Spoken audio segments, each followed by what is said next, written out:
One board member won't be here. He may be calling in. Mark may be calling in, but we haven't heard from him. So I guess if he'll just appear. He'll just appear if he calls in. Okay. Well, I know he's recovering from his surgery, so, things can change by the time you get to 7 o'clock at night. You may just be too tired. I did have a long conversation with him last night and did get some feedback from him. So if he doesn't get on, I can certainly share some of that. So everybody, I want to start out by recognizing that Dr. Youngberg, Rita Parsiak, and the cabinet and the administrators from the different schools all have worked very hard on putting this budget together. I want to remind people who are in this room and the general public that this is the first look at a budget. This is a budget workshop, and nothing that is presented and talked about tonight is final at this point in time. This is just the beginning of a conversation with a time limit to it, because we have to present a final approved budget to the Board of Finance under the town charter by March 15th. So we have several workshop sessions and a couple of regular board meetings between now and then, and we will spend as much time as we need over the coming weeks talking about this and working on this. I'd also, in addition to thanking Dr. Youngberg and all the staff who worked so hard on what is a lovely presentation of a budget, that before the board we have some workshop session norms, which Dr. Youngberg and I talked about earlier today. We want to make sure that this discussion is done in a way that is respectful, and that we're assuming the best of intentions of everybody, no matter what they're trying to convey in their comments, that it's coming from a place of just trying to figure this out, just asking these questions to try to get to the right place.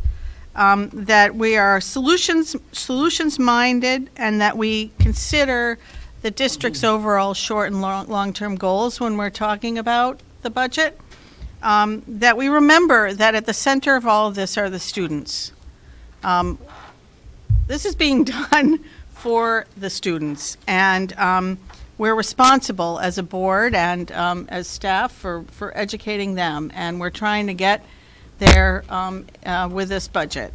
And an understanding that staff won't necessarily be able to answer all the questions that people raise tonight or react to all the suggestions that may come up tonight. But we will be getting answers and responses before our next budget workshop in early March. Do those seem like reasonable norms for the discussion today? Wonderful. I'm going to turn it over to Dr. Youngberg to walk us through the budget in this workshop, and she's asked that people ask questions as we go along. You don't need to hold all your questions to the end, although if the conversation keeps going deep, I may say let's put that aside and discuss it more. So with that said, we'll get started, and thank you, Dr. Youngberg. Welcome, everyone. Glad you're all here with us tonight. We have several things to try to accomplish in the time that we're here. Do you need to have a mic? Yes. With a cord? Is there one without a cord? He's got one. Karaoke over, but I want to make sure that if you're standing up there and Can you talking, hear me now? people Okay. Watching can hear you. Okay, so we have 3 things to accomplish tonight in our presentation of the recommended 2021 budget. The first is that I want to make sure everyone here in this room as well as watching at home understands that these are what we believe to be the actual financial needs of the district, and I worked really hard to be able to say that. The next is, as we're going through the presentation, I'll be telling a little bit of a story about the district and some things that I've learned being in this role. And I want to remember that all of the things that I highlight, we have to keep looking forward and considering we have long-range goals that we have to accomplish, not just short-term. And finally, I'm going to go through a recommended budget that keeps us within the 6% increase that the board directed me to try to develop around. And as you know, if you had a chance to look at the budget book, that does involve reducing the staffing structure, which is never good news to deliver. But that's where we are right now, and I hope today we'll at least start the conversation about how we can move forward as a school system. Okay, so the story I'm going to tell throughout this presentation is about the legacy of Windham Public Schools. It is a story about pride, about resilience, and about potential. And I'm going to talk to you about that because this amazing thing sort of happened to me when I was going through this process. I felt like the universe was talking to me. In those old books that are sitting on the table in front of me, I was given the opportunity to read through notes from 100 years ago. And if you had a chance to read through the letter that I wrote in the actual budget book, I put the letter in the budget book so that people could see that the universe really was talking to me. So back in 1920, the time we're right here on the screen, where we have the old electric trolley cars rolling down Main Street, which apparently really happened, that photograph, as I've been told, is an annual trip to Coventry Lake. I don't know why they were dressed like that to go to the lake, but that group of people were taking a trip on that trolley car to the lake. And on the right-hand side, sitting there was the Connecticut Women's Movement group that were fighting for the right to vote. So if I could just take you back in time to 1920 Windham. This is a quote from Mr. Egbert A. Case, who was the principal of the high school, the superintendent, and also the secretary of the school committee. He was all three things.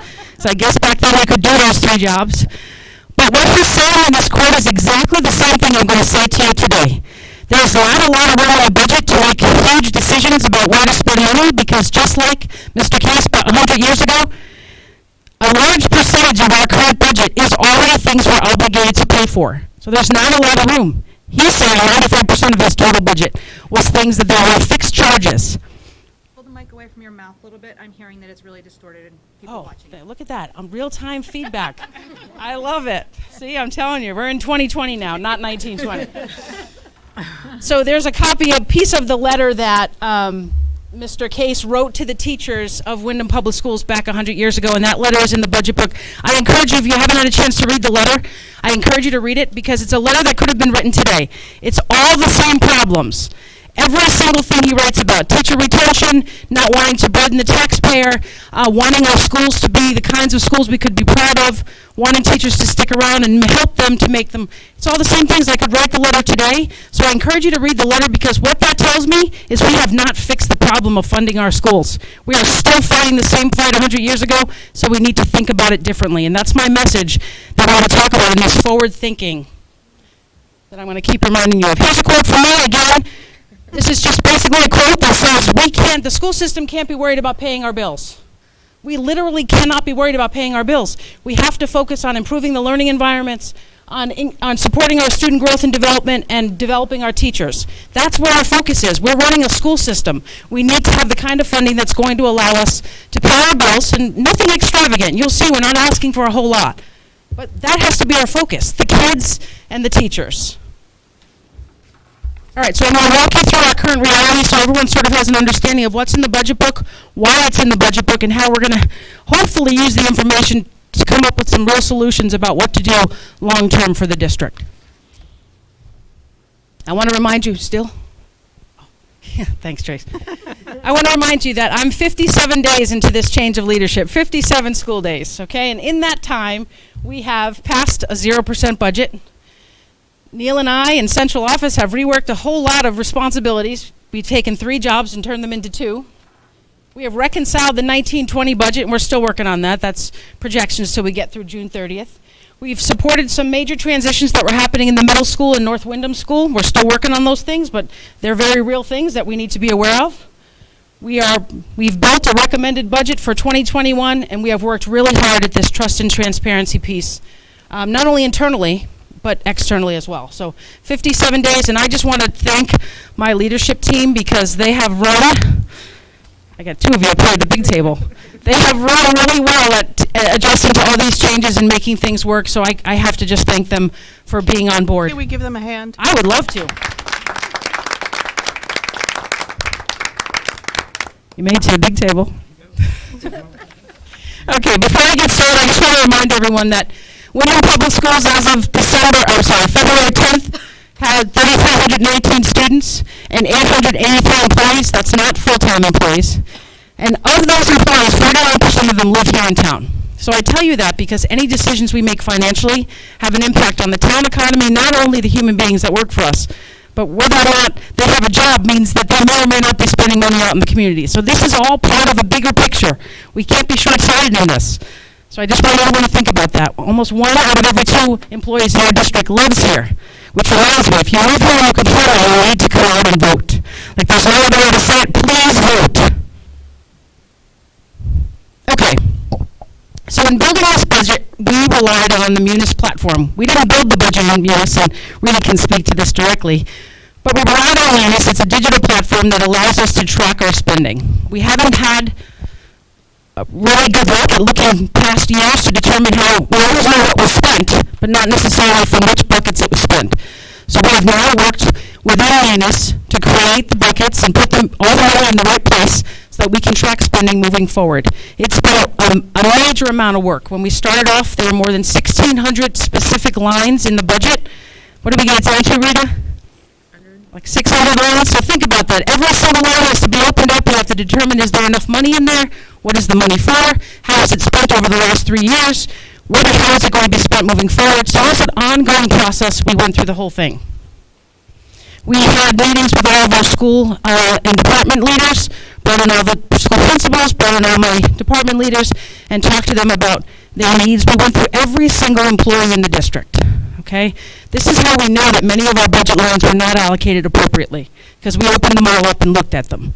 We also know many of our school allocations were not appropriate. In other words, schools were upside down or right side up, but the money wasn't where it needed to be, and we had to make some adjustments.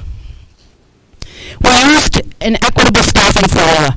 We basically said we need to look at all the schools and determine if every school were structured the way we'd like, would they all have what they needed to get the job done to support our students. So that's how we were able to make some of the decisions about making cuts tonight, because we use our equitable staffing structure. For example, if you are a special education teacher and you're working in one school, you should have approximately the same number of students on your caseload as another special ed teacher working in another school. That's one example. Basically gave the message to everyone we had to cut spending, we had to reduce costs. In many cases, as you know from the board meetings, we consolidated positions and used people in different positions who might not have normally been in those positions, everything to save money.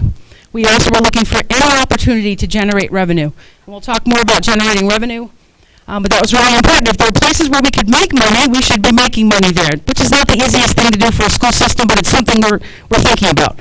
Like an alternative school that maximizes our employee performance, which means we have to improve supervision. And one of the first things we did when we got back from our January break is we offered that little incentive to the certified teachers about attendance, and they not only met our attendance goal, they sort of blew it out the door, right? They blew it away. They did such an amazing job, and they earned the right not to have Monday PD days in the month of February. But maximizing employee performance is really important. We are presenting monthly reports to the board and having all of our transfers approved through the board, so everyone here is aware of that. I feel like the leadership team, and they can probably, if you ask them, can talk to you more about this, but I feel like the central office leadership team has a much greater awareness of the whole budget process than they did beforehand. They sort of didn't have a choice. I made them suffer through all the staffing budget meetings with me, but it's a good thing, good learning. And again, our big focus was transparency and trust, and the newly improved budget book is an example of that. Are there any questions so far?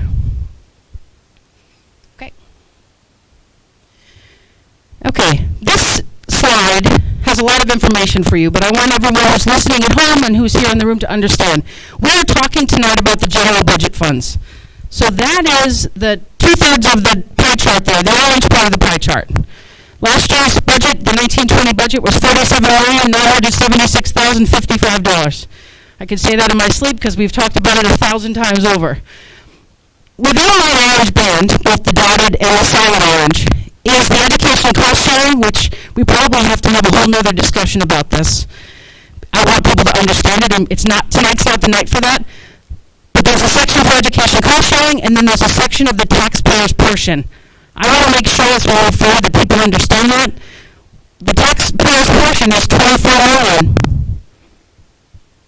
$23,491,516, the 35.8%.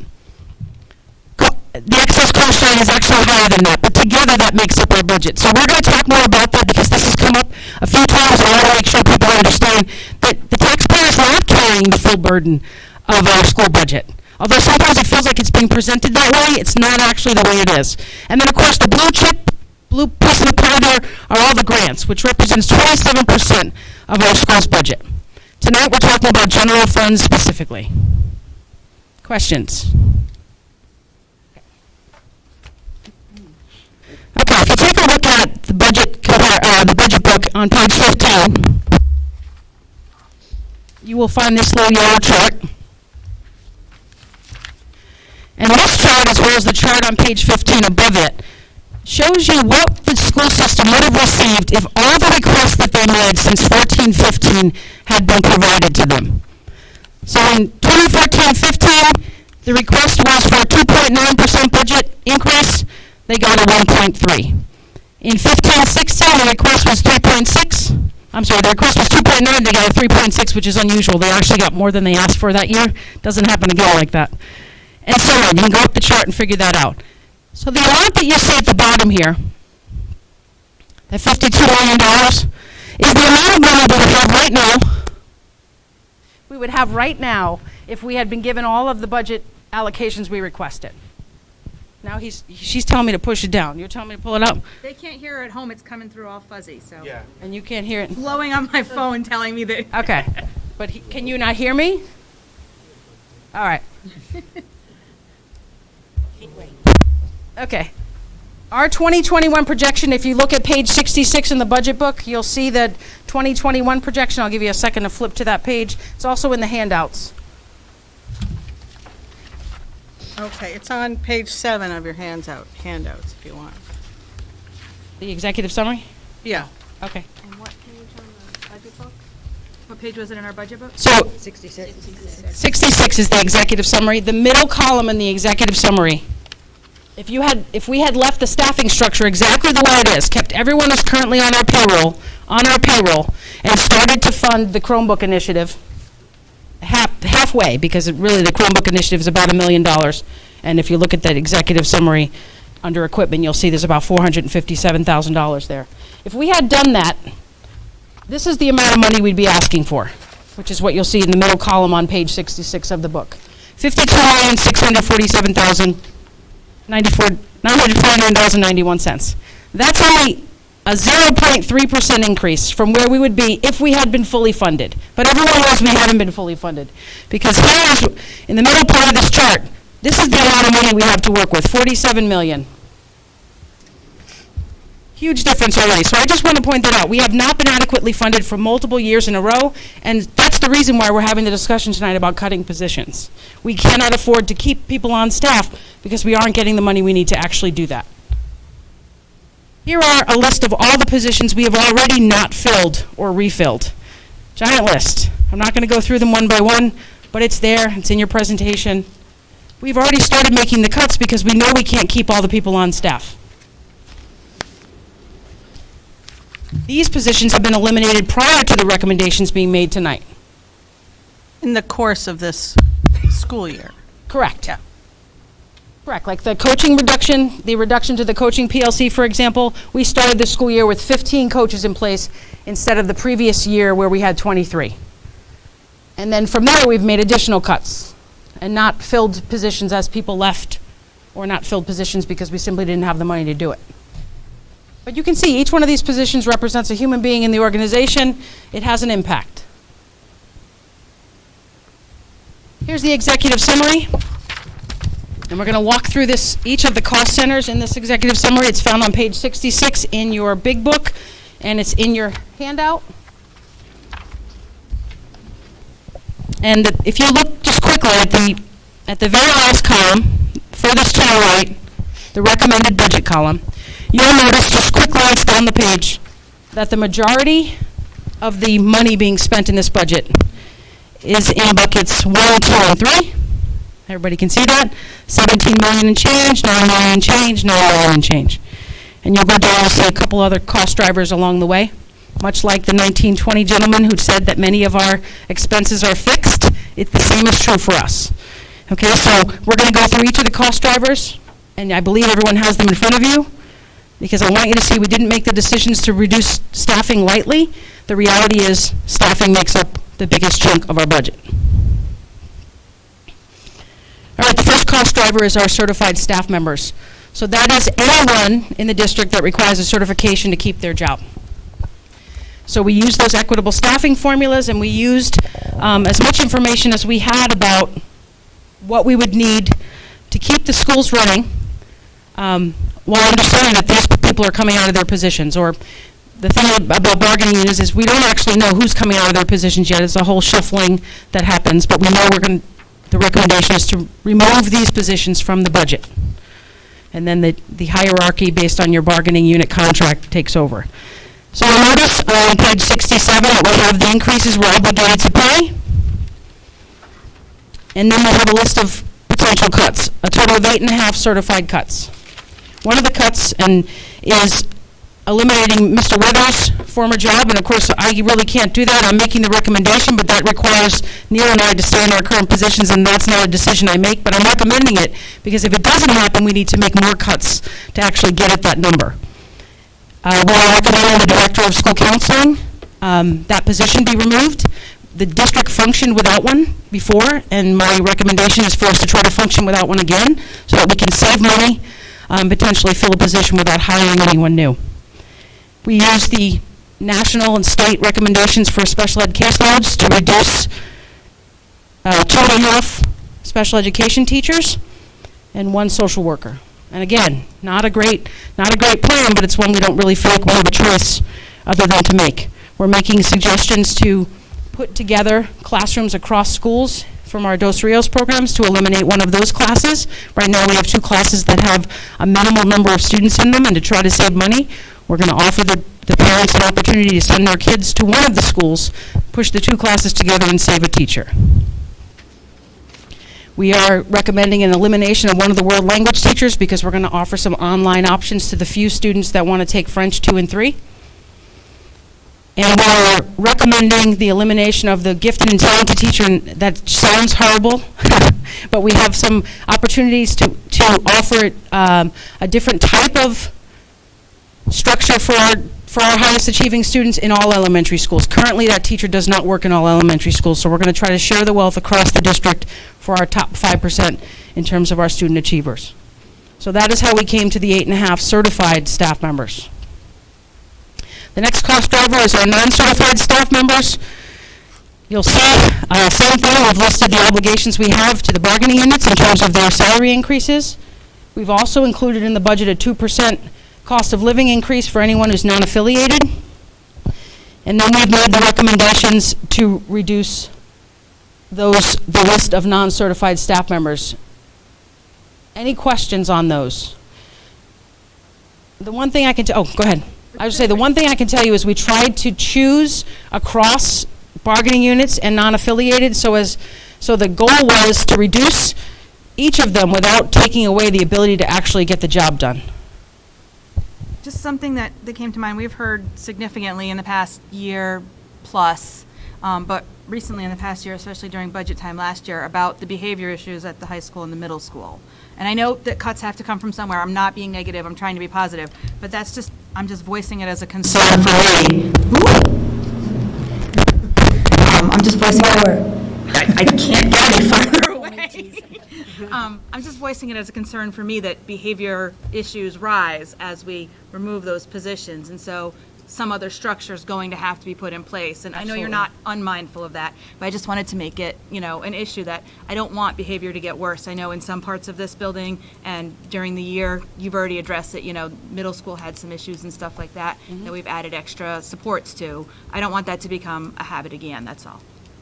Appreciate that. Any other comments? Just, before we move on, because there's a lot to chew on in these first 2 pages here, because you're suggesting a number of cuts, and I just want to just slow down just a minute, and is there anybody else who wants to ask any questions or make any observations? I thought I saw Katina's hand up. Yeah, I think I sent recently to a few of you that schools have become the mental health providers of students. So I want to echo what Tracy says, that I do understand we need to make cuts, but our kids are so needy that I would hate to see social workers and psychologists go. So we did think very carefully about that and tried to use the state and national standards for caseloads to make the decisions, but I hear you loud and clear. And it's not just here in Windham. There's a national movement. Kids are coming to school with more mental health needs than ever before, so totally understand what you're saying, and we're mindful of it. And I'm open to suggestions if you have other places you think it can be taken, but these cuts were thoughtfully put together in hopes of schools still being able to function. But again, I'm open to suggestions, and, I'm not happy to have to deliver the news. But the reality is, as we go through the cost drivers, you're going to see there's not a lot of room in any of the cost buckets, in any of the big buckets, to get money from. It's just not there. So. But in all fairness, this is a discussion, right? Yes, and so, absolutely. This is a working session, and we could end up at the end of our working session saying, add something back in. I think what we're hearing from the acting superintendent, is if we want to add things back in, we need to think about what other things we might need to cut, unless, of course, we decide we want to ask for a higher percentage overall. Right. So And- these cuts take us to a 5.92% increase. And you said not to go above 6, so I did that. But you're right. Anything you put back in, including whether or not we end up going forward, it's going to be well above a 6% increase. So I just want you to be mindful of that. I followed the directive, but you're absolutely right. Going to the town and asking for a 6% increase or higher is a really big ask, given what we know historically about what we're able to get passed. To be clear, just so people in the public watching this understand, we were asked at the last Finance and Audit Committee meeting, there were 6 of the 9 board members present at that discussion, and we advised the acting superintendent to come to us in this first cut with about a 6% increase to see where that put us. Okay, so is there anybody else who has any questions? I do. Yes, okay, Ilda and then Lisa.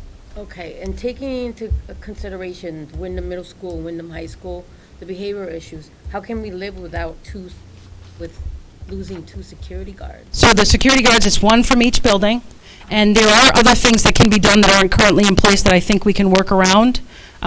Security guards are strictly focused on helping to man the hallways and helping administration support in the process of moving students along to where they're supposed to be and helping them make good decisions, but they're not actually providing supports, so I think we can live without them. Again, I understand they're human beings we're talking about, people's families, I get all that, but I do think things can be done, and I think we've already seen at the high school some improvements to the way the hallways are working on a normal basis. I think I'm a little more confident about it working at the high school than I am at the middle school right now, although the middle school's working really hard to get there as well, and I've seen some improvements there as well. So who's going to help man the hallways?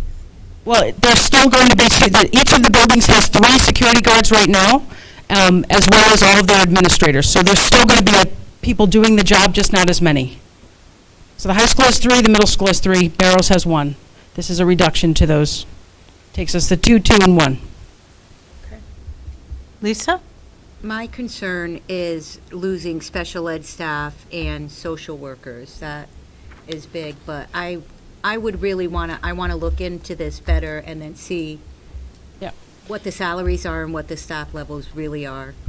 I mean, I know you've done it. Right, and each of the pieces mentioned in the big cost drivers can be found in the back of the budget book in a line item analysis, so you can get into those discussions.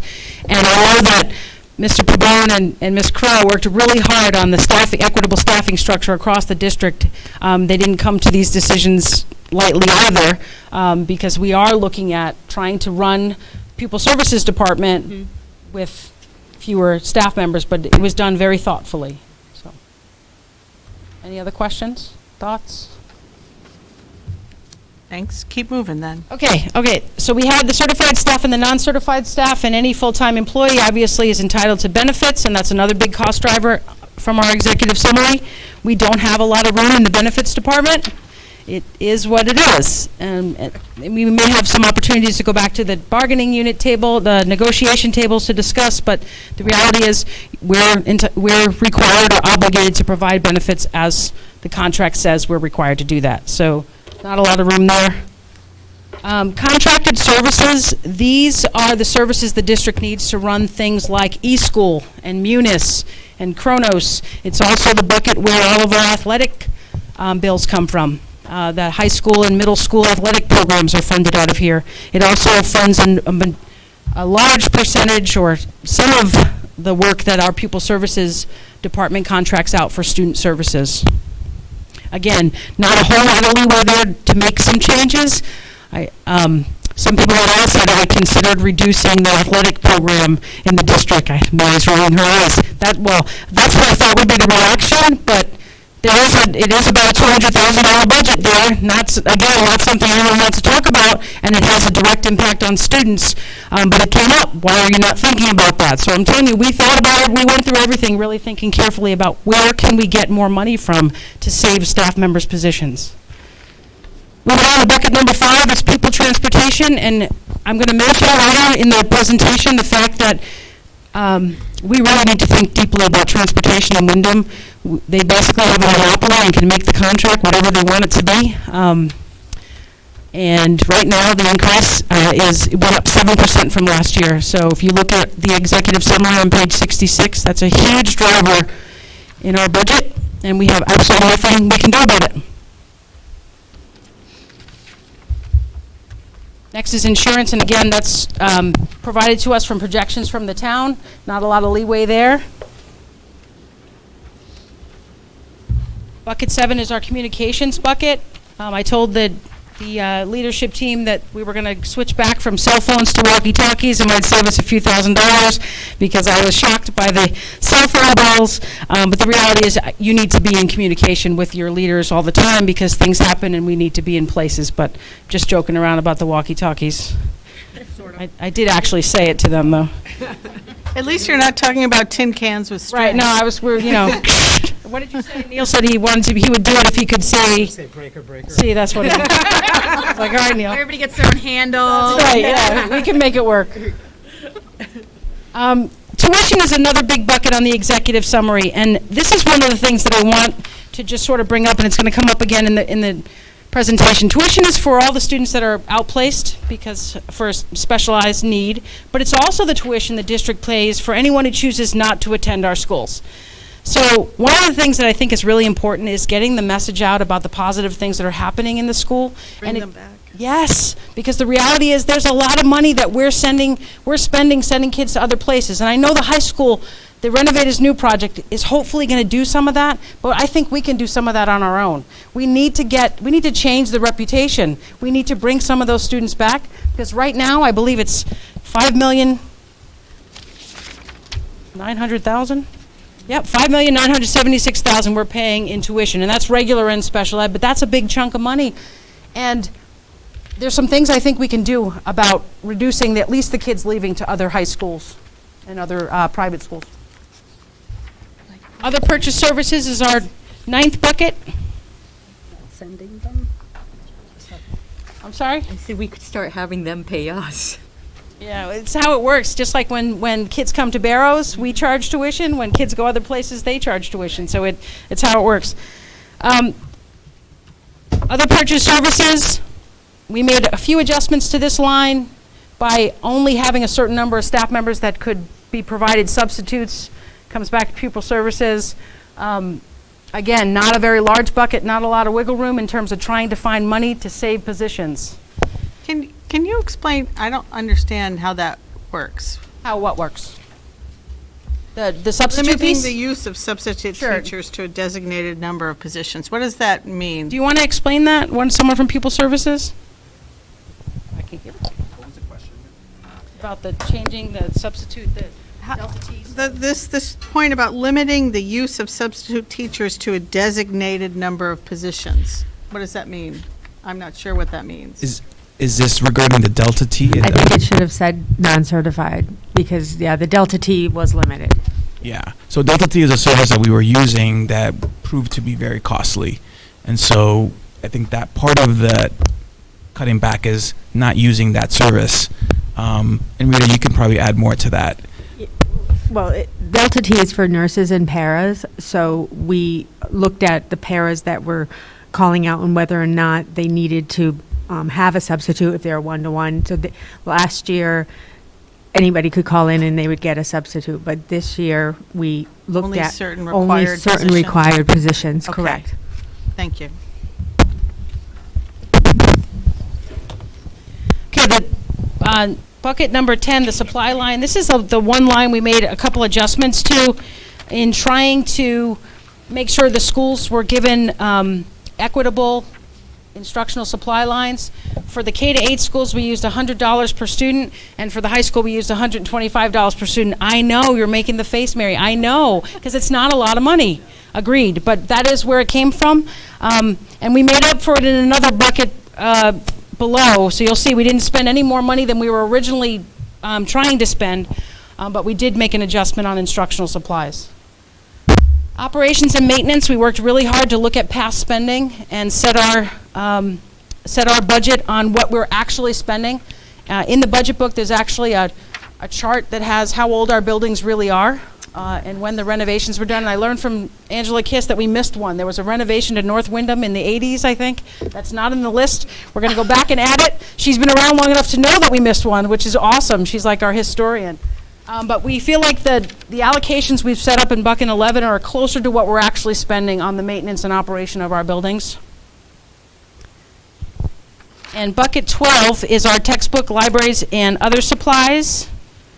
And this is the line, we are paying for the ARC materials for 5th grade from the capital funds that were approved last year.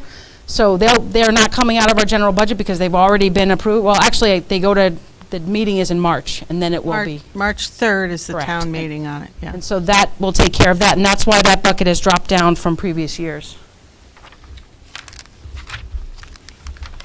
And equipment is the bucket where if we were going to be funding the one-to-one Chromebook initiative, it would be coming out of.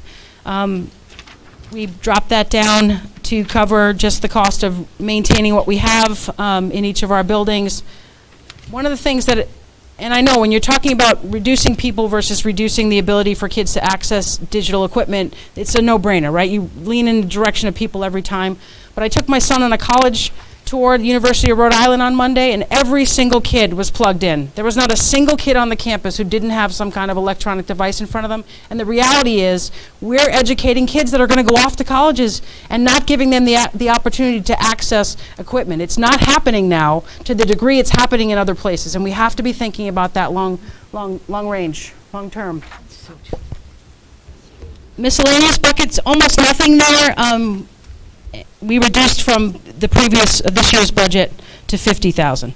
Any questions on the executive summary? It's a lot to take in. Yes. No, yeah, go ahead, Paula. Thank you. With regard to placement of students in other schools, not the special needs, but the choice. Years ago, we could limit the choices. Is there absolutely nothing we can do in terms of limiting the choices? That's a really good question. I know that there's a giant list of places we pay tuition to. Our control over that, I'm not sure about the control. I'm going to have to find out for you if there's some way we can reduce the list. I'm not aware of that, but I'm not afraid to ask the question. I know we've done that in the past. Okay, I can look into it and find out if there's any way for us to control that list. Someone taking notes? I am. Okay, good. Thanks. Yes. Also, the last year, as being part of the school governance council at the high school, we brought up the issue that once kids go to E.O. Smith, even when they return, the money stays there, and that, right, Tracy? And that we want that money back. I don't know where that ended up. Is that actually happening, Rita? No. The money's not coming back? If the student's not there, Right, if the student comes back because they didn't like it, no, we reduce the payment that goes to EO Smith. It's based on counts. So if they come So back she's- here, we It's will reduce. prorated It's for the- prorated, yeah. correct. okay, good. Okay, any other questions or thoughts? Yes. Just one more. On the Dos Rios program, given that we have a lot of students coming in, do we have a Plan B just in case that should increase? Because that's a pretty important program and requires. So there's Dos Rios classrooms across 3 of our 5 elementary schools, so we do have places where they could go if we happen to get an influx. Sure. All right, so the recommended budget, the $50,815,487,000 budget, $1,000 budget, provides the following. It gives us a reduced workforce that's shared across departments and schools. It gives us the ability to meet our contractual obligations for tuition, transportation, salaries, and benefits.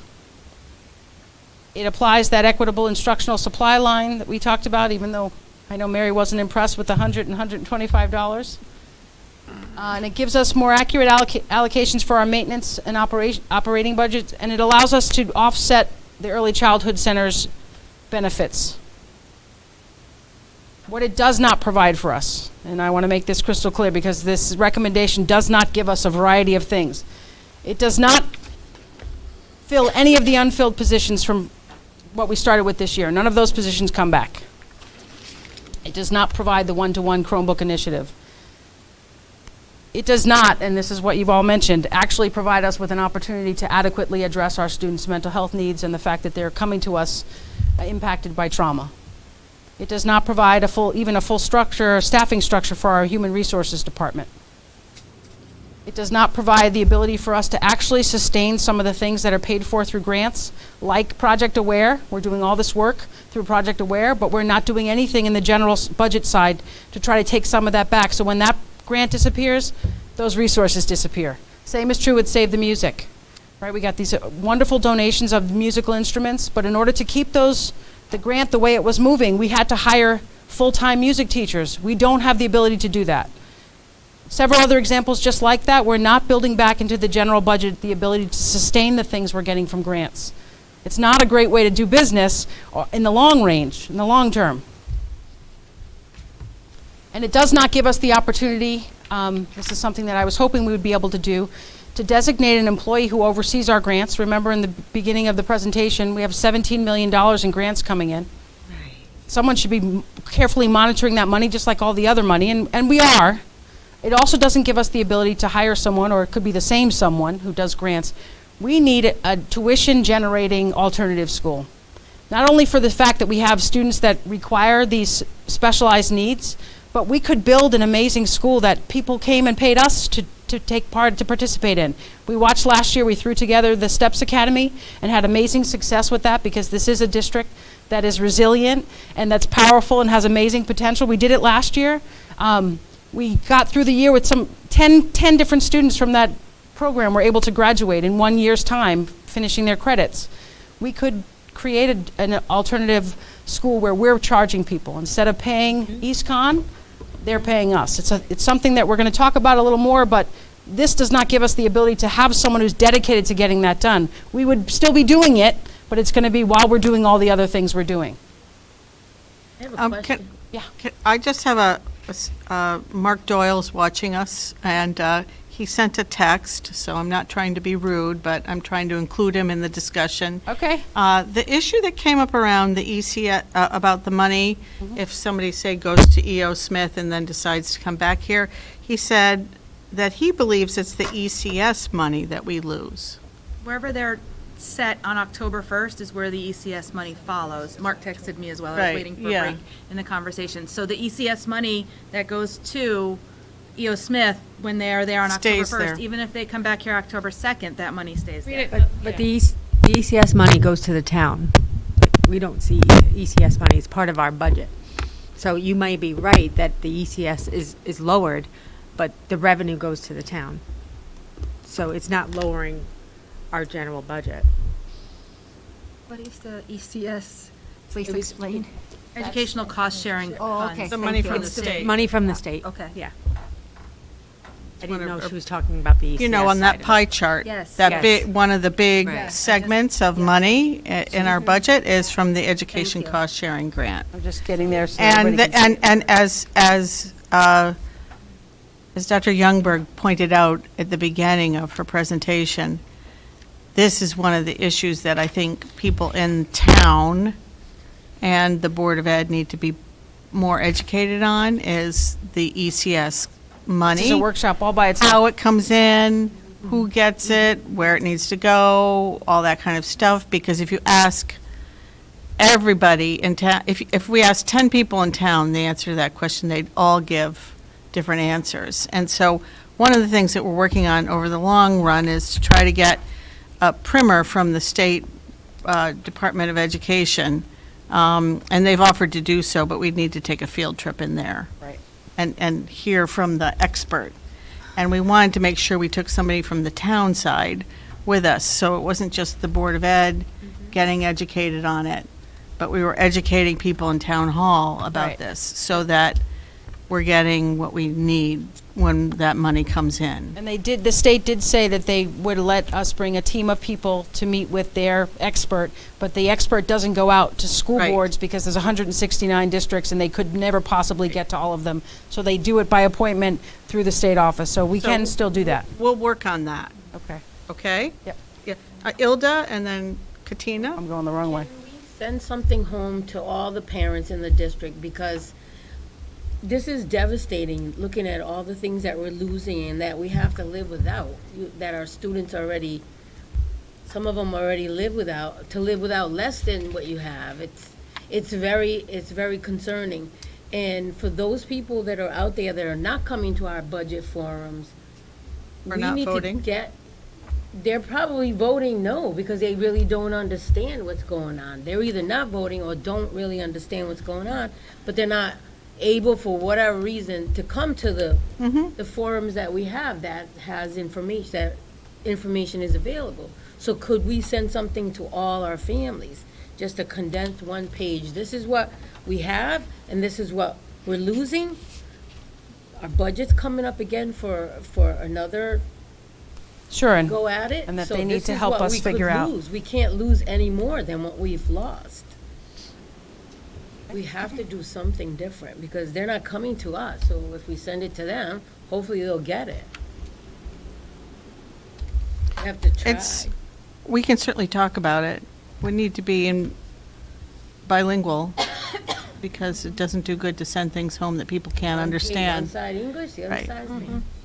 Okay, we can work on that. Like a basic primer with highlights. And I know when we were working on the referendum last fall, the September one, Margaret had put together like a trifold, little right? trifold thing that people could have. We could work on something like that. I wrote it down. Follow up. Katina? So back to the students that go away. Who needs to address these education cost sharing coming back to our town? Because this is like. That's what we were saying, it's like a like workshop all by unfair- itself, yeah. Unfair and irrational, you know? That's a legislative thing. It's determined, the money comes wherever you are October 1st. Doesn't matter Susan if they Johnson. come back here October 2nd, that town still gets to keep the funds. And there's been discussion legislatively about prorating things and taking snapshots different times of the year, but nothing's come out of that yet. Yeah. So it would be something we could talk to our delegation about. Thank you. Next up in the presentation is just a quote to sort of reframe the fact that the world is changing very drastically, very quickly, and that the kids in our classroom right now we're potentially trying to educate them for jobs that don't currently exist right now. Like I was reading an article the other day about a drone manager. I was talking to a couple of my leadership team about it. They're literally saying that in 2030, the job of a drone manager is going to be out there, because they're starting to use drones to do a variety of deliveries and surveillance, and they're going to need people to understand how to manage them. So that job doesn't exist right now, but our kids might have the opportunity to have that job. So just a reminder that the last sentence, the most sought-after jobs of 2050 probably don't exist yet. So we have to be forward-thinking. We're preparing kids for a future that we know, based on what we learned from 1920, right? Things have changed drastically. Remember the trolley cars, the very first picture? Very different world now, 100 years later. It's going to be a very different world for our kids. And this is just a reminder that the kids entering kindergarten in 2021 will be retiring in the year 2080. They'll be 85 years old when we ring in 2100, right? They're going to be around to see this year. I'm not going to be, but they will be. We have to make sure that we're preparing them for the future. That's really what our goal is, to educate them, provide them with adaptive and technical skills that are going to allow them to be successful in a world that it doesn't currently exist right now. And right now, I think we're not thinking about that. We're thinking about how to plug the holes and put a Band-Aid on things and patch for today. And the reality is we need to be thinking beyond that. 3 years ago, I sat in on a CABE workshop, and it was like a round table. We were all talking about, it was a leadership workshop. It was 4 weeks, like in a row or something. And we were all talking about things that are going on in our districts and what the gaps are and what we're succeeding in. And one of the towns was talking about how every student had a one-on-one. And I thought, oh my God, you have enough people on staff for every student to have their own teacher? No, they were talking about digital devices. Sure. Every student had a one-on-one, A lot of and they districts. provided for families who couldn't afford Wi-Fi at home and stuff like that. They had a program to provide that. And that was 3 or 4 years ago. And our students, we aren't able to give our students a one-on-one, even in the upper ages, you know what I'm saying, with the budget that we're putting together now. So we're putting our students significantly behind the 8 ball by not providing those services to Completely them. agree. And it's things that people just out there need to hear. I know that you're probably very aware of it, but when they said one-on-one, I thought, isn't that like a special ed thing? Every child gets their own teacher, that's fabulous, and then they elaborated on it, and I said, oh my Lord, Right. like, we're not even close to that yet. So it's a disservice we're doing to the students in this district. Completely agree with you. My son goes to Enfield High School. Every single kid in Enfield High School has their own laptop. Every single kid. That's it. I had mentioned earlier that there are some schools where children each have one, that on snow days. Yeah, they can do their work from There are home. no such thing as snow days because the teacher just puts it online, so they don't have to worry about the end of the year making up for snow days. Right, and in the budget, we offer up the one-to-one initiative because $457,000 saves people's jobs. But the reality is it's costing our students the ability to have access to digitalized learning. But we're forced to make those decisions because we can't get to a budget that's under the 6% increase without doing that. All right, another thing I want to make sure everyone's clear on is that we have very unique needs here in Windham. Again, in the budget book, you'll find these lovely visuals that show you what an average classroom in the state of Connecticut looks like. So on the screen, on the right is the state of Connecticut. On the left is Windham. These are our English language learners. Average classroom has 2 out of 20. Our classrooms have 6 out of 20. Very different look. Same is true about special ed. 3 out of 20 in the state of Connecticut on average, 4 out of 20 in Windham. Students of Hispanic and Latino descent, average classroom in the state of Connecticut about 5, we have about 14. That means that we have to think from a curricular standpoint, are we providing access? Are we helping them to see themselves in the curriculum? This is why the American Reading Company reading resources were so important, because they specifically go out of their way to make sure underrepresented populations show up in their literature. It's very important, something that we have to think about that other districts might not have to think about, or at least not as much. This is just a snippet from inside the budget book. We have the highest percent of English learners in the state of Connecticut. What's the percentage, Neil, my math guy? I believe it's 28.2. 28.2%, highest percentage in the state of Connecticut. So we have specialized needs that other classrooms, other school systems do not have. If you take a look at one of the things we have done in this district, on budget book pages 62 and 63, and it's also in your handout, we have come up with a number of specialized programs to support the unique needs of our students. You can just take a second and sort of thumb through the glossary of those programs. One of the things we do really well is identify and create these specialized programs. One of the things I want to see us do better is to take the skills and the structures that exist in these specialized programs and move them out into Tier 1. So in other words, if we have a specialized program for students that have specialized behavior needs, for example, how can we train all of the classroom teachers on some of those skills so that we're preventing more kids from needing the specialized programs and helping more kids function inside the regular classroom. But I do want to point out that we have a number of specialized programs in the district that people here have worked really hard to put in place. I also, after you're done thumbing through those specialized programs, I also want to point out the district accomplishments, which are in pages 7 and 8 of the district budget book, because despite not having enough money, right, despite having to cut back on staffing and making cuts all over the place, this district has done some pretty amazing things. And that's why I want to keep talking to you about this whole idea that this is a district that is resilient, powerful. We have great potential. We're already getting so many things accomplished with so little. If they just gave us the ability to adequately fund what we're doing, I know we could do even more amazing things. And our ultimate goal for everyone in the district is to get them to a place where they're meeting the high school's portrait of a graduate requirements. And you'll notice one of the leaf petals there is technology and research. Hard to meet a requirement in technology if you don't have access to it. So we're working on it, but I am incredibly proud of the things that have already happened here in this district and the things we'd like to continue doing. Yes. I would like to go back for a minute to the presentation about the Latino children and English second language learners. Okay. You want me to go this way? So, can we please present the fact that we have Latino children instead as unique needs or specialized needs as great opportunities and resources and the gifts that our community have? So- why? Just because being a person of color and having experienced all this, and I don't want to cry.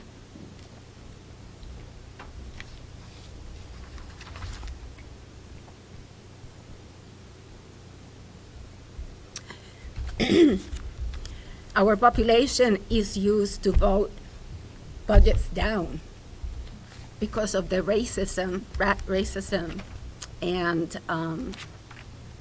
perception that our kids either are too needy or shouldn't be here and they don't belong. And in fact, those kids are tough as nails. Being bilingual is an advantage.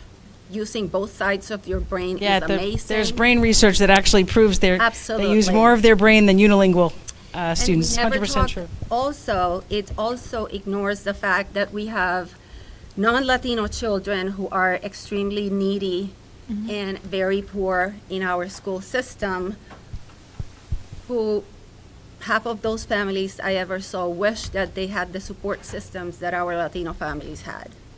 So I just want to bring that up because the more we present it as need. Okay. So the word unique needs is what's sticking with you, bothering you? Because I was coming at it from a teaching and learning standpoint.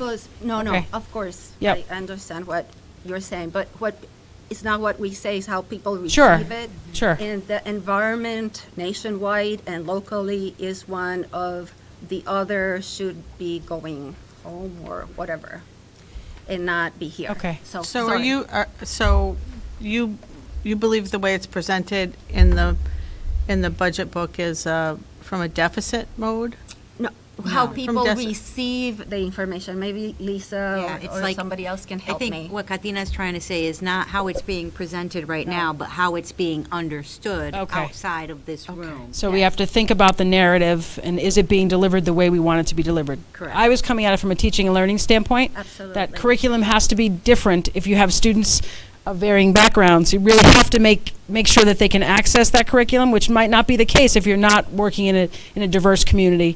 But so we have to think about the way to word that so it's perceived the way we want it perceived. The way Okay. you intend it to Yeah, be. okay. Yes. Appreciate that feedback. And I'd love to work with you on how you think it needs to be delivered, because I want to do that, absolutely do that, because we need to get that message out there. Correct. And the reality is, the district has these amazing dual language programs because we know the benefits of being bilingual. That's just one of the pieces, right? It doesn't, you can be of Hispanic and Latino descent and not be bilingual.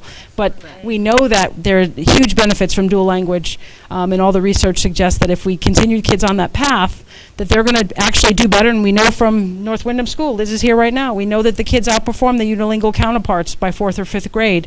And we now know there's brain research that proves more of their brains are being used when they're speaking more than one language than unilingual like me. So totally hear you loud and clear, and I appreciate that feedback. We'll get there. So, Thank you for so maybe listening. instead of unique, we could say investing in our diverse population. Okay. Well, we can talk about how to message it, because So- I want the message to come across the same way you want the message to come across. So- So we're in agreement. So board members who have thoughts on this should get them Yes. to you or pick up the phone and just talk to you about it. Absolutely. I welcome the feedback. We're on the same page, so Okay, we did this, and moving right along. Okay, one of the things I want the district to really start doing is moving from a reactive mode to a proactive mode, but that is very difficult to do without funds. I'm going to just tell you. We can do it from a social emotional standpoint, and I do think we have calmed the waters in some places. But being proactive, like developing that tuition generating alternative school, takes time and money and resources. So to move to this from reactive to proactive, we need to have our budget needs met. I mean, that's really what it comes down to. Some of the long-range solutions that I think will help to support our students and retain our teachers, which are two really important things to make, they're essential to get to our goals. And again, each of these things could be its own budget workshop all by itself. But the first one is considering the closing of one of our elementary schools, not for 2021, but perhaps the year moving forward. It's a thought. It would help us to reduce costs. It is obviously a discussion that will take a lot more than just putting a bullet up on a screen, because it impacts human beings. It impacts your community. But that's one long-range thought I want people to be thinking about. Another is going back to the bargaining unit tables to revisit any opportunities we might have to talk about benefits packages and contract language. Again, those are negotiations. Doesn't mean anything's going to happen, but it's a potential thought to try to save some money or recoup some of the money. Again, I've mentioned this multiple times, the revenue tuition generating alternative school.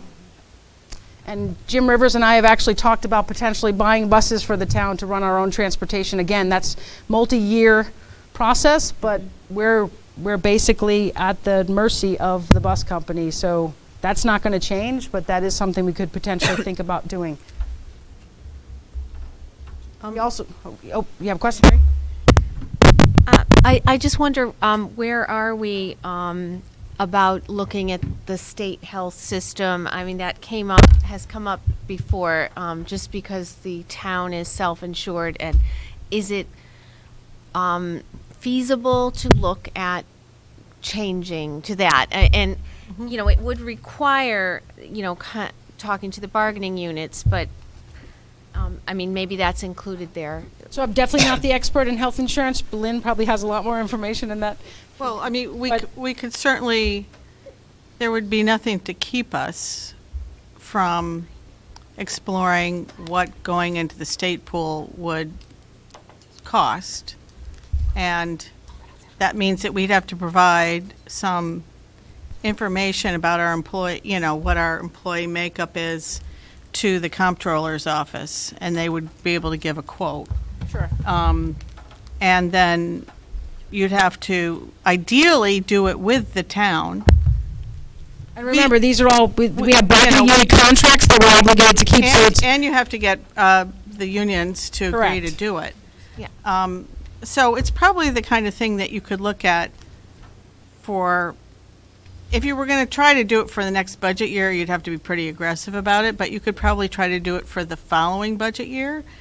You just have to go through the process. That there are a lot of people at the town side who don't want to even consider doing it. And I still think it would be a way to provide better benefits to our employees, rather than the high deductible health plans, because these are not high deductible health plans, and they offer a better range of benefits. It may be a retention, what may help with retention, but I think and we could break from the town if we wanted to, and do it on our own, because we certainly have enough employees to do that. We have a lot more than the town. So it's something that we could decide in the long run we want to look at. It's not a quick and easy thing.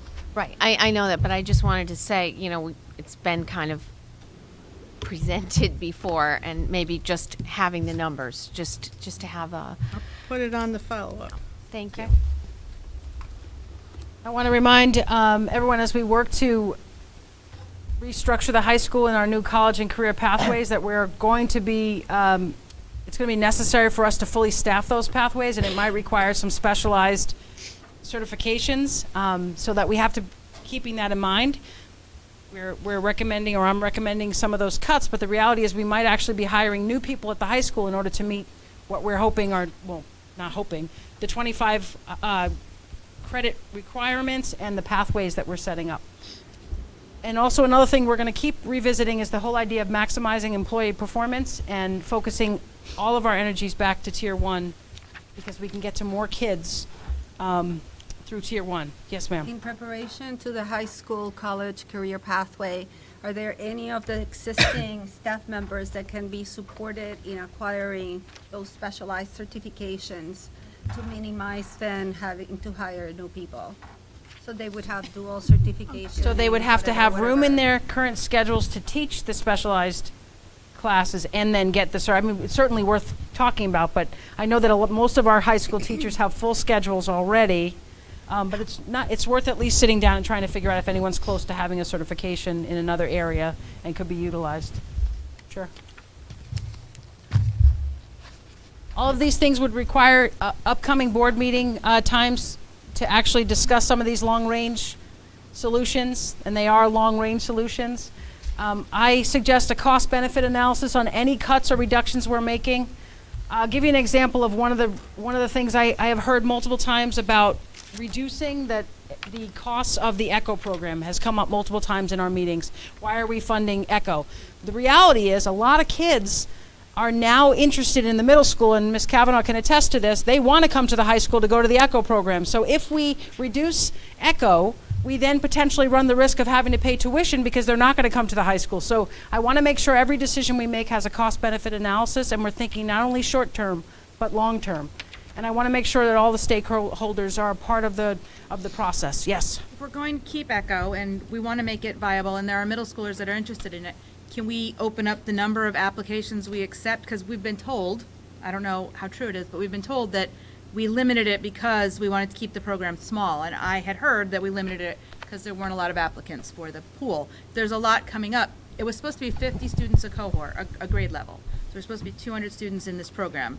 And the high school's grown, but the cohorts coming in haven't grown in the same regard. If we're going to maximize the program, can we allow more students into it? So I think we are already allowing more students to at least access the coursework. I mean, I can look at the numbers of who's coming in and try to get you some specifics on that. Right. I don't know off the top of my head what the number of, I don't know if you know either, number of kids that we're letting in from between 8th and 9th grade. Well, there's 77 students in the program right now, according to, I think what Ms. Kavanaugh said a month and a half or so back. But there were supposed to be 50 students per cohort. That's a huge decrease in the number of students that we were potentially supposed to have in it. And I don't mind funding these positions if it's being utilized. If we're limiting students from accessing the program, that's a problem for the amount of money we're spending. So we've opened up access because we have, it's in one of our pathways now, and we've already allowed, I think you told me your son was taking one of the blueprinting classes. Blueprinting, yeah. Right, so we have allowed more kids to access the coursework, but I'll get you the numbers on where we are with that. I just don't want us to be short-sighted in that if we say we're going to cut out one thing, we have to make sure it's not costing us money somewhere else. That's all. Right, but if we're going to keep it, I want to make sure we maximize it. If we can Right. get 200 students to take this ECHO program, and if there's a significant groundswell in the middle school, absolutely keep it. Even make it more robust if we have to, but make sure that we're not stopping students from accessing it, because we were told before in a Board of Ed meeting, that we were limiting the number of students who could take it to keep it small. I don't want to spend all this money when more students could access the program. So I put it on the list, Okay, good. looking into maximizing ECHO. And we, Yeah, go ahead, Jaime. Maximizing has to do a lot with cost analysis. Yes, Sure. yeah, right. You know, so you cannot maximize if you don't have the resources to Yeah. provide it. Fair enough. So the cost benefits analysis Yeah. should tell you what. exactly. That's why I just want us to be go thoughtful or about not. that. So one of the things I know just from going through all the data, 225 of our current students right now in Windham go to Windham Tech. So if we could design more programs here at Windham High School that would get them what they're looking for, we could get back, there's 225, they go right across the street. We could get them back and not lose the tuition we're spending to send them there. So those are the kinds of things we have to be thinking about long term. We are going to be setting up a public budget forum because we want to hear from the public, much like we're getting feedback from all of you. We want the public to talk to us. So stay tuned for that. We haven't set up the exact date and time yet, but it's coming. Yeah, I was talking to Margaret before the meeting. Are we aiming to have it between this workshop and the next one? That's sort of what we were talking about. That's pretty fast. It is fast. That's what I said. But we have No, to have no. the budget to the town in less than a month. Right. So if we were going to do it, we need to do it like in 10 days, a week. Right, so I know, that's what we were talking about. We were talking about having the ability for people to come and also the ability for them to access the meeting through social media, so do some kind of Facebook Live or something like that where they could text in, tweet in, whatever it is, so that they don't have to necessarily be there but could ask their questions and get the information they needed, because we're trying to be open and So can we just problem solve a little around this right now? Anybody mind? So our next workshop on the budget is the 4th. 2 of weeks from tonight. March, 2 weeks from today. Next week, we have our regular board meeting, which is a workshop meeting, and we have CABE coming in to do, a primer with the board members on the rules and responsibilities of a board. So we could schedule another night next week for this. Well, Tuesday we have the Awards of Excellence. Right, we have the Awards of Excellence. Can't be Tuesday. March what? March 2nd. March 2nd, which is a Monday evening. I would like to have as many board members there as possible because I think it's important for the board to, Is that a building does that work for folks? Second and fourth, isn't it? Second and fourth? Watch them much. So you're talking about the public meeting? Is that what you're?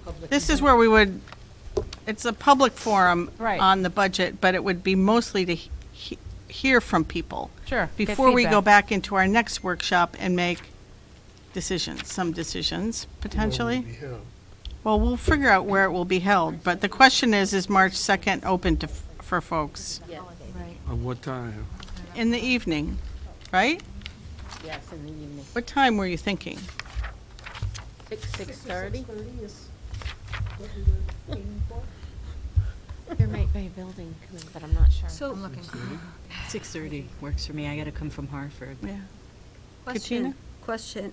Do you think we're going to have lots of public feedback before this budget is presented to the town finance board and council? Like, will they be so interested before it's presented, or should we do it after? Well, I think the point is that there are a lot of cuts, for example, proposed here. I think we need to hear from members of the public about what they think about that, or whether they have other ideas. There may be 2 people who show up and talk to us. Right, but But we should 2 try people it. could share that information and let people know it's March time 2nd to as get involved. There is a meeting that The night? building committee meeting, Mary and I wouldn't be able to attend. What time is your building committee? 6:30. Oh, What about Tuesday? You can do it without us. It's the awards. Oh, no, that's the award. yeah. Awards. No, that's on the next. Oh, okay. Awards. This is Mike's updated one, so. Tuesday, the 3rd doesn't work. Unless Okay. you want to do it a little like 7:30 or, so I don't know what happens when you do. We're gonna lose people at 7:30. You can But have if it it's without on Mary and I. social We don't have to media. be at everything. Yeah, we don't I have to think be we on it. should, no offense, but I think we should try to go ahead and do it on March 2nd. Try it Have out. publicized. Yeah, well, we're not going to work out all the details now, but we're going to try for March 2nd, okay? March 2nd it is then. Well, we're going to hear from the staff about where it's going to be, Okay. okay? Streamed. And that means that all the board members should work on getting the word out. So Through we'll all get you the their- information, all the details tomorrow, and we can start Through all the, their media advertising, sure. platforms and things As soon like as we have a that. place. Yeah. Start networking. Is that like subconsciously? yeah, right, I'm trying to bring us back that the reality is we have to, we don't want to lose sight on our goal of educating all kids. So just a picture of all our little kiddos right there, just to remind you, that's why we're doing the work. And we're back to the place where we review the budget objectives. And I know one of the things I didn't do really well was make sure that you knew how grateful I was for the leadership team and all the work that they've done over the last 57 school days to help get us to this place. I know we clap for them, but really from the bottom of my heart, they have worked really, really hard under very unusual circumstances. And I just want to celebrate them one more time. I hope that we gave in the budget book and through the conversation tonight that I gave you at least a glimpse into what our actual financial needs are. I feel like this budget book is completely transparent in that every single item can be found in there, and you may still have questions, but we've put a lot of time and effort into getting you the information so that you can ask those questions. I know that the recommendations I made involve staffing cuts, and that doesn't make me feel great at all, having to deliver that message. I just don't know where else to get the money from to come up with a budget that's less than a 6% increase. And I know that has a lot to do with the fact that we haven't been adequately funded to date. So we're asking for money to basically keep the lights on and keep people's paychecks coming. And it shouldn't be that way. In fact, we know that it would only be a 0.3 percentage point ask tonight if we had been adequately funded and gotten what we asked for all along. We'd be asking you for 0.3 percentage point. So I know we can't go back in time, but I hope that I've given you at least an indication of how we can come up with a budget that's under the 6% increase, or just not the 6%. So I don't know if there's any other questions. I have a question. I mean, I know you've talked to us about your process and working with the different schools, the administration in each school, talking about how to balance all these needs and reconfigure staffing as needed and whatever.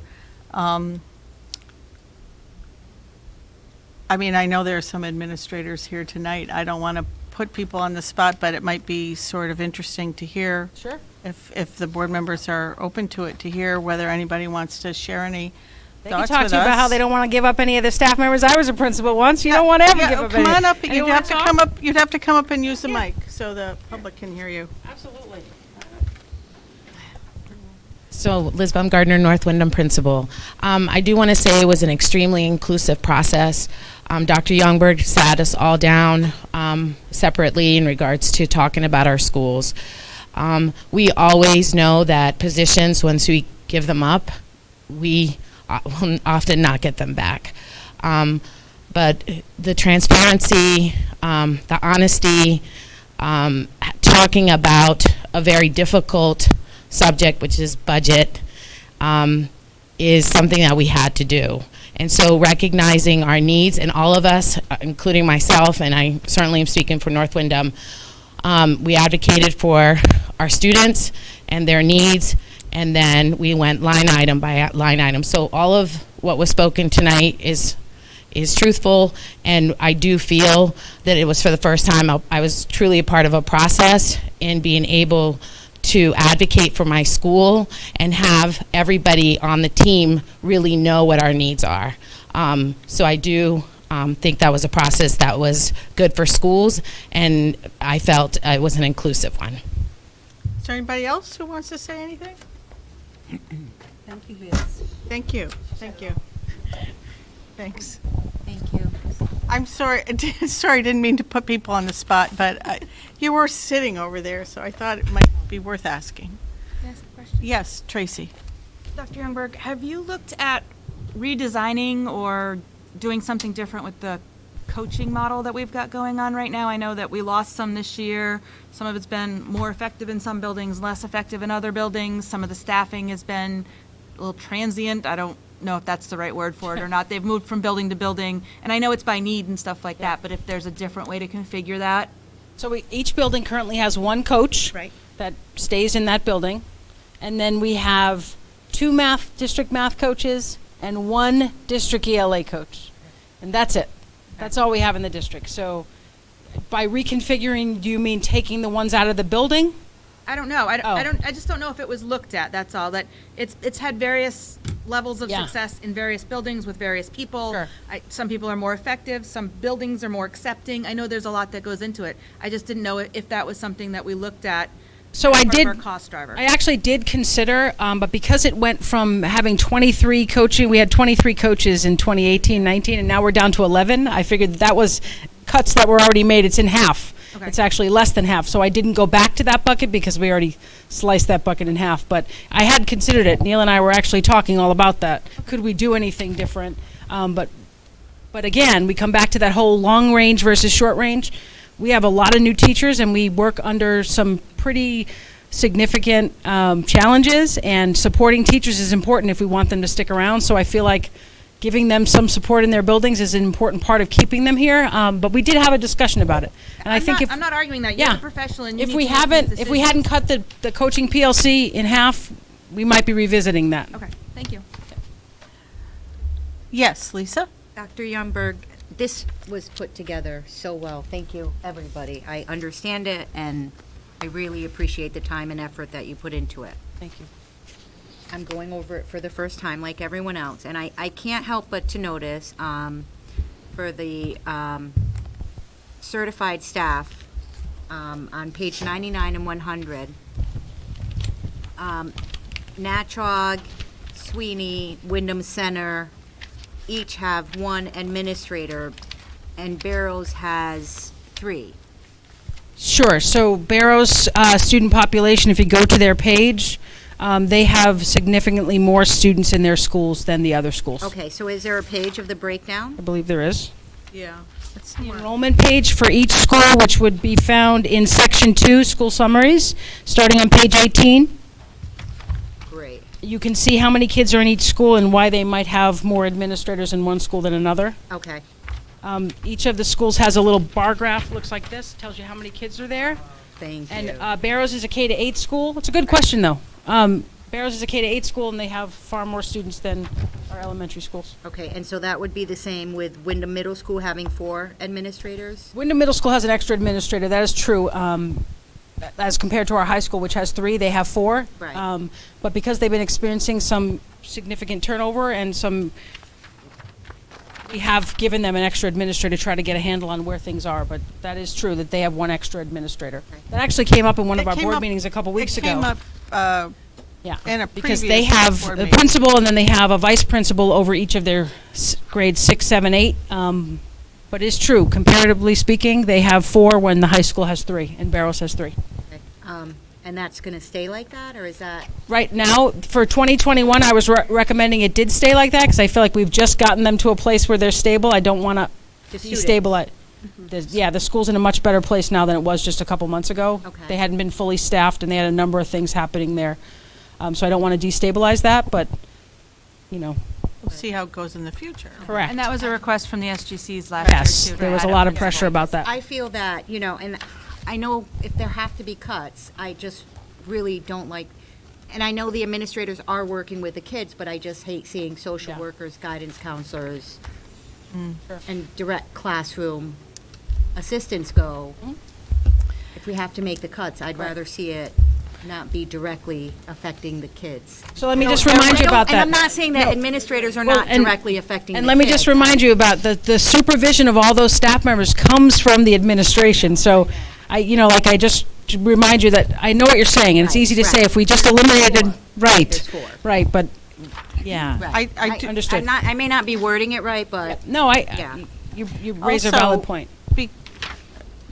Newer members on the board may not know that last year, as Tracy spoke about, we had significant number of presentations, public speaking during public comment from the parents of students at the middle school, the governance council, other folks making recommendations for changes there. And this budget reflects Yeah, they probably- actually made the recommendation to put the 4th administrator back into the budget. Right. And then, we wish we could have done more because they requested more things than we were able to give them. Right.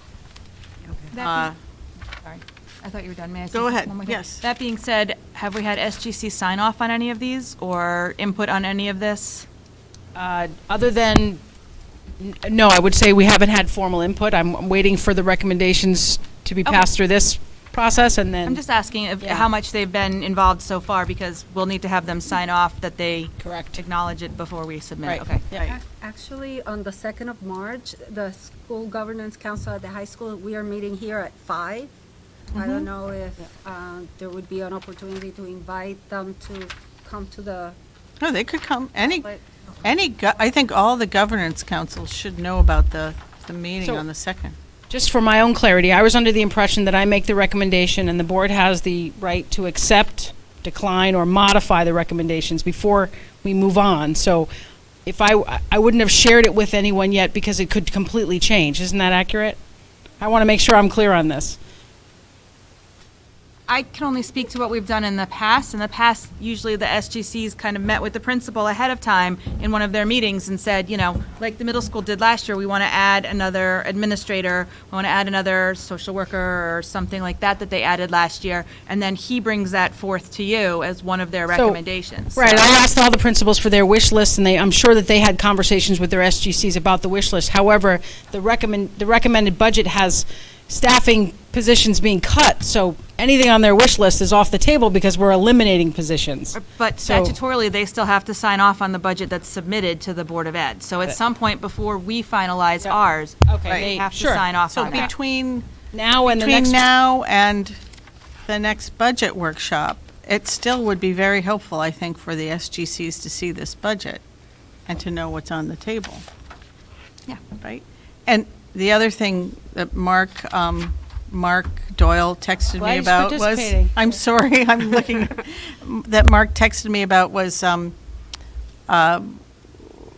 because we have a Board of Finance that is really trying to work with us, we should probably make sure we affirmatively send the electronic version of what we talked about tonight to the Board of Finance. So the way it is, not with any changes. Just, this is what's in conversation right now. This is Our not. first pass, This yeah. is, so they have they really want to know, they have a meeting tonight, so they couldn't be here.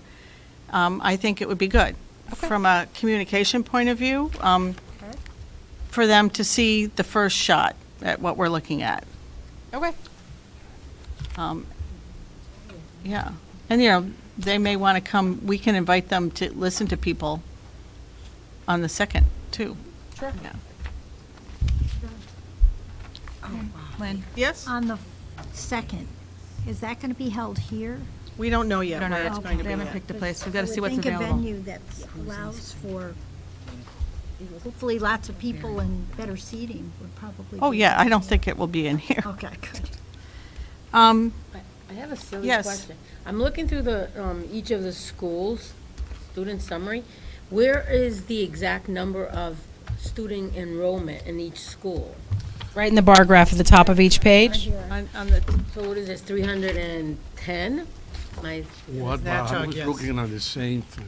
it says enrollment. You want an exact number Yeah. instead of just the bar graphs? Yeah. Well, there is a chart that has all the, It has all the, Yeah, there is a. there is a chart somewhere in here that has all well, the, that's why I can't find it. Know the page, Margaret? Page 56 has some of them, but you don't have the totals. You have it per, Oh, it goes by class. classroom, You see I it? think. No, that's not it either. So it is. Margaret said page 93. I know I've seen it. Yeah, I saw it. Okay, yeah. Education facilities There it is. and the Yeah, total on enrollment. Page 93. How about it? Thank you. Now, does Page it, I 93. haven't, I'm sorry, I just, Oh, okay. Yep. does it tell us how many social workers are in that school? In each school? Or that under certified So staff? that's under certified staff, so you want a listing of the ratio where we exist? Okay, we can get you that. We I can certainly have it. email- I don't know if it's in the book, but we certainly have it. I can email. I think you can figure it out in the breakdown by each. Yeah, but it's easier for us just to Building, get her a but- chart yeah. so that it's all summarized for you. Not a problem. We can do that. I was gonna ask the same thing, but I know you guys did. So just social workers, Lot of you want to work on see it together. social workers?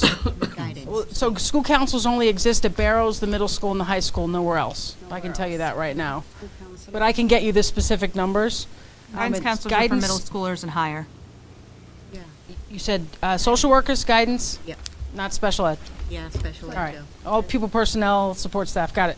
Thank Yes, you. sir. This enrollment, I see two numbers for the early childhood. One is 205, and the other one is Early childhood is in two separate Centers? buildings, There's yes. two buildings. There's some here at the high school and 205 there's at the some here middle at the middle school? school. So It's here two we different have programs. 31 students. Yes. Then Right. It Okay, takes up a thank lot you. of space in the middle school.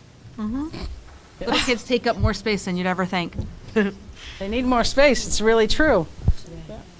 Dr. Youngberg, Marilyn? Yes. All right. Go right ahead. In a school planning and design committee meeting a while ago, we talked about, there was discussion, the Board of Finance, about the number of classrooms versus the number of rooms per building. There was a comment made about how there's 310 students at Natchog, but there's 75 rooms, and so there's only 4 kids per room or something like that. It doesn't have to be for this budget, but just for maybe a future Board of Finance meeting or something, how many are actually classrooms versus the nurse's office and the principal's office? Because I think they were counting total number of rooms in a building, and I'm not sure what the actual numbers were they talked about that night, but someone had broken it down that there's 100 rooms in Natchog, say, and there's 300 students, so there's 3 kids per room. Why don't we, consolidate classrooms or something like that? That conversation had been had. So, can we get, like a number of classrooms, even if it's for the school planning and design committee meeting, just to kind of have in our back pocket if that discussion The comes up number again? of classrooms in each building? Yes, like actual classrooms, not Including the special rooms that we might not be using as classrooms, but have now become, say, office space or intervention space, or The number of the classrooms. number of classrooms that Number of could be classrooms. No, the just number of that are classrooms used that are okay. actually in use. Sure. If we have 310 students at Natchog, according to this, and we have 17 classrooms, that would make the student per classroom number more reasonable then. But we actually gave you class counts in here, so you know Right. how many are in each classroom. But just, you Okay. can even bring it to school Number planning of and design, it classrooms. doesn't have Okay. to be here. It's just a thought, because that conversation was had that, well, they can close 2 or 3 elementary schools because they have Not that many. 7,000 Oh, no. buildings. No, I know. Right, so she's saying it would 7,000 allow us rooms. to debunk Sure. A myth. those wacky ideas. They won't. And the other thing I wanted to say, It won't. Facts don't count. They'll have something else to gripe about. Okay. the other thing I wanted to Yes, say go is ahead, just that Tracy. since you've taken over the end of October, that beginning of November 4th. November 4th. Since you took over on November 4th, that you have done a huge amount of work, both helping us fix the budget we're currently in and get it passed, and developing this in a very short period of time. This usually starts in September, and we didn't start till clearly after November 4th. Correct. So I really do, for all that you've had thrown at you, you have done a fabulous job. And Thank saying you, you've worked 57 days, you're not counting weekends or vacation days or anything like that, plus all the nighttime I know that you stay for extra meetings or you go home. So I really do want to thank you and your staff for a huge endeavor, and you've done it fabulously. I appreciate that. Thank you very much.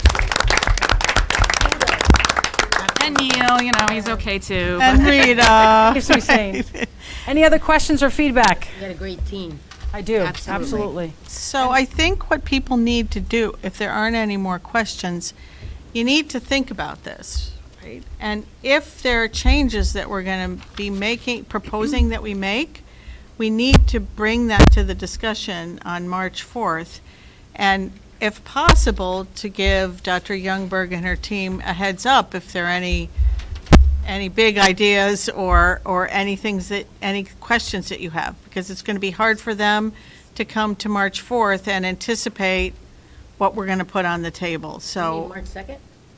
no, March 4th is the next budget workshop. Budget workshop. It's the next meeting where we'll be making some decisions.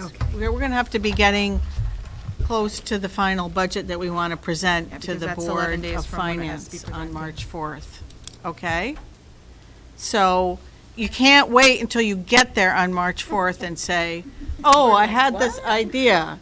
No, And it the would be better questions- if we knew ahead of time. And questions should be sent. Well, I was just saying, the questions, like the question about the number of social workers and school counselors and all that, can I get that to you Friday in our update? You can get that to us any way you want Then before, you'll have it. between now and then. Yeah. I don't know if I can get you the classrooms, but I'll see. See if we can get you the number of classrooms in all the schools It can be across the for the next district. school planning and design committee meeting. It doesn't have to be here, but I just want us to all be aware of it as well. That way, if the Board of Otherwise, I'll be- Finance asks that question. Tell Neil, never go to schools tomorrow to count rooms. So, any other questions? Yeah, I do have a Yes. question. In talking about the SGCs, we're not waiting for the SGCs before we make our, because that's what I'm getting from the conversations here, that, what Ms. Lambert said. They that- are required to sign No, off. but I thought that they were supposed to sign off on it before we created the budget book. That was my understanding. This is just a first pass of the budget book. As long as they've signed off on it before our last version of the budget book, we should be legally No, on okay. their own building budgets. They don't sign Right, off on the yeah. budget Right, book. right, Yeah. they sign off, exactly. On the forecast Right. of their building Yeah, budget. but then that comes to Dr. Tracy, and then I thought it came here. That was the impression I was under. So those conversations need to happen in the Sure. not too distant future, is what we're Absolutely. saying. We can't wait on starting those conversations with the school governance councils. Yeah, well, that's what it sounded like, so. Usually those happen at the principal levels to start, and then they bring feedback to you, so. Now that we've got a first pass, they can go and sit down with them and say, this is what our first pass looks like. And this first pass is unusual in that it has so many cuts. Right. It's an unusual process. Okay. Yeah, they don't have to necessarily be happy with the cuts, but they have to understand why and where they're coming from. And I think anyone who's been involved in Windham Public Schools education for even a year or so understands that where we are right now and where we have to go, so. Anything else? Thank you. Thank you, everybody. Okay, well, Dr. thank Youngberg. you. Thank you again, Dr. Youngberg and team. Very, very good. Meeting adjourned? Yeah. Make a motion to adjourn. Motion to adjourn at 8:37. Who's making it? I made it. Tracy, I seconded suggested it. by Katina. Seconded by Katina. Aye. The meeting is adjourned at 8:37 or 8. Okay.